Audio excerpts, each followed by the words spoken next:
Hi Jordan, this question is about the hook. How can I create an impactful hook, knowing that my novel outline is pretty long, intensive, and with a great deal to move through gradually, and there's a profound need to build empathy for the protagonist before you can care what happens to him as his life unravels. And then continues, are there examples you could cite to help, some examples to show ways to gain reader interest, but not at the expense of character development that has to be gradual and working through changes? So yeah, good question about balancing hook and character and development, gradual character development. One thing I would say is that you can create empathy for a character really quickly by showing them in a situation in which they are struggling or suffering or grappling with something hard. We don't need to know who they are, but if we see that they are in pain or afraid or any of those things, we will immediately, if we are not sociopaths, we will immediately have empathy for that character. So that's like an immediate way to build empathy. So you don't necessarily have, like, the assumption that we'll only have empathy for a character after we know them for 200 pages, I think is not necessarily accurate. That it's more about, like, I'm trying to think of how I had a mentor in graduate school who would be like, if you want to show that a character is shy, you don't just show them alone by themselves in a room being shy. You show them in a crowd. You put a shy person in a crowd, and what does that look like? So I would say, what will evoke empathy in the reader, and try to arrange your story so that some of those kinds of scenarios are revealed early on as you in the kind of actions and plot goals that you're setting up for your scene. So it's like, yeah, like I'm trying to think of something I've read recently where I just kind of instantly cared for the character. Like, I can read about a character who just got fired from their job, and maybe like 20 pages down the road, I find out they did something to deserve it. But in the moment, I'm going to be like, ooh, it sucks to get fired. That's humiliating. I care. I feel for you. Do you know what I'm saying? So it's thinking about what scenarios evoke the kind of empathy you're trying to get the reader to feel.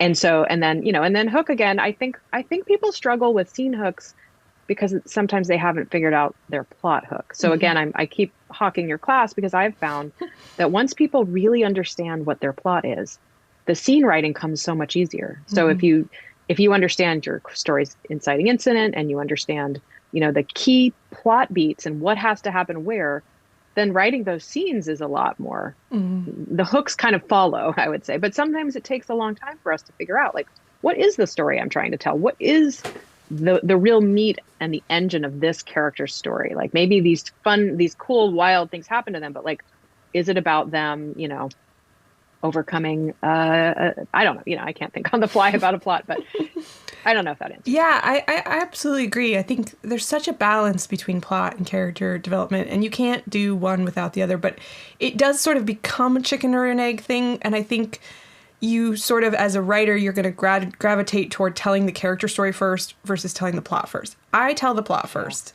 It comes to me more naturally.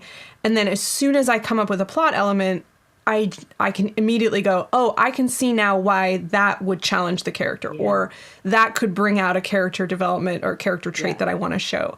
Versus the other way around, if you're the kind of person who maybe thinks about character first, then perhaps you need to think about what plot points can I introduce that are going to create that struggle you mentioned, push on those sore spots. I love the example of the shy person, because we immediately think, oh, we'll put them where they're comfortable. No, put them where they're uncomfortable, because that shows what you're trying to show.